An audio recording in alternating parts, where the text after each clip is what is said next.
We got a beehive in our backyard. Today the bee man is coming. Want to help me today? He's going to check on our beehive. He uses smoke to calm the bees. There's so many bees in there.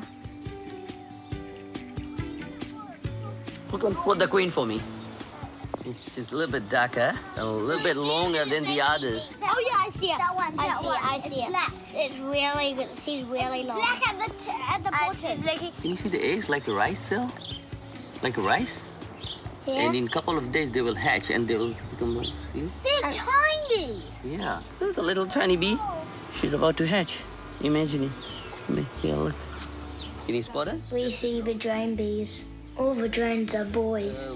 These are big. We see all the worker bees. They're all girl bees. We get to try some fresh honey. It's so good. Can you just try it? It's so Yeah. good. That sounds like really Can I good. give a go?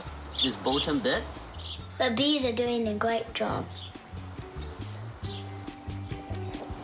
Just to keep the hive cool. This is our lid. Then it's time for a snack. Honey. That honey is from the bees. Oh my gosh, Blair, that's a lot of honey. Because I love honey. Delicious. Good. Thank you, bees. We love your honey.